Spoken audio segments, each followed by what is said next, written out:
အချစ်ရေးအိမ်တော်ရေးမှာအမြဲတမ်းကံကောင်းစေတဲ့လိုအပ်ချက်မိတ်ဆွေများအနေနဲ့အချစ်ရေးအိမ်တော်ရေးမှာကံမကောင်းဘူးအချစ်ရေးအိမ်တော်ရေးမှာကံကောင်းချင်တယ်ဆိုရင်မိတ်ဆွေများအနေနဲ့ဒီလိုအပ်ချက်ကိုအတုံးချဖို့လိုပါတယ်ခင်ဗျမိတ်ဆွေများရောအချစ်ရေးမှာအိမ်တော်ရေးမှာကံကောင်းချင်တဲ့တူတယောက်ဖြစ်ချင်ပါလားခင်ဗျဖြစ်ချင်တယ်ဆိုရင်ဒီအောက်မှာ1လို့ရိုက်ခဲ့ပါခင်ဗျမိတ်ဆွေများခင်ဗျမိတ်ဆွေများအနေနဲ့အချစ်ရေးအိမ်တော်ကြီးမှာကံကောင်းချင်တယ်ဆိုရင်အဓိကလောက်ရမယ့်ရာတစ်ချက်က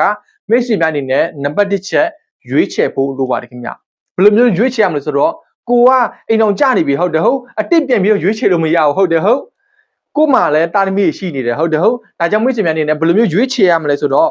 ကိုအနေနဲ့ငါကအချစ်ရေးအိမ်တော်ရေးမှာကံကောင်းတဲ့လူတယောက်အဲ့ဒီမျိုးကိုထက်ခါပြောဖို့လိုတယ်ပြီးတော့ကိုပြောတဲ့ချိန်မှာလည်းကိုယုံကြည်မှုတွေရှိဖို့လိုပါတယ်ခင်ဗျဒါကနံပါတ်1ချက်ပဲဖြစ်ပါတယ်ခင်ဗျနံပါတ်2ချက်ကိုအမြဲတမ်းတည်ငြိမ်အောင်လုပ်ဖို့လိုပါတယ်ခင်ဗျဘယ်လိုမျိုးတည်ငြိမ်အောင်လုပ်ရမလဲဆိုတော့ကိုအမြဲတမ်းတရားထိုင်ပြီးဖို့လိုပါတယ်ခင်ဗျတရက်ကိုအနည်းဆုံး2ကြိမ်လောက်တော့တရားထိုင်ပြီးဖို့လိုပါတယ်ခင်ဗျမနေ့တစ်ကြိမ်ညအိပ်ရဝင်တဲ့ချိန်တစ်ကြိမ်ကိုတည်ငြိမ်တော့အောင်အမြဲတမ်းတရားထိုင်ပြီးဖို့လိုပါတယ်ခင်ဗျနောက်ထပ်နံပါတ်3ချက်ကအလွန်ကိုမှအရေးကြီးပါတယ်ခင်ဗျ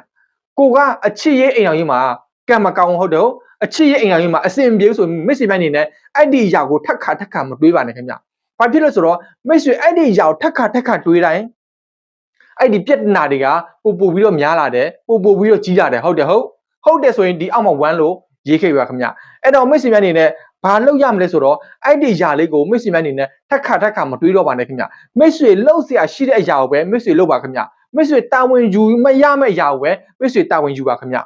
အဲ့ဒီຢာကိုခဏလောက်ဘေးဖယ်ထားလိုက်ပါခင်ဗျမိတ်ဆွေများအနေနဲ့ဒီနီးလန့်ကိုတုံးချမယ်ဆိုရင်မိတ်ဆွေများအနေနဲ့တေချပေါင်းမိတ်ဆွေများမှာအချစ်ရေးအိမ်တော်ရေးမှာအဆင်ပြေမှာဖြစ်ပါတယ်ခင်ဗျမိတ်ဆွေများအနေနဲ့ဒီထက်ပိုပြီးတော့လေ့လာချင်တယ်ဆိုရင်တော့အချစ်ရေးအိမ်တော်ရေးမှာအဆင်ပြေစေတဲ့လိုအပ်ချက်တင်တန်းမှာတင်ယူလို့ရပါပြီခင်ဗျတင်တန်းချင်းအပြည့်8သိန်းခင်ဗျအခုအထူးချင်းနဲ့ပေးထားရည်နော်အထူးချင်း4သိန်းနဲ့ပေးထားရည်ခင်ဗျမိတ်ဆွေများအနေနဲ့ဒီတင်တန်းကိုတက်ချင်တယ်ဆိုရင် CIP မှာပြောထားလို့ရပါတယ်ခင်ဗျအားလုံးကိုအထူးပဲချစ်ခင်ကျေးဇူးတင်ပါတယ်ခင်ဗျ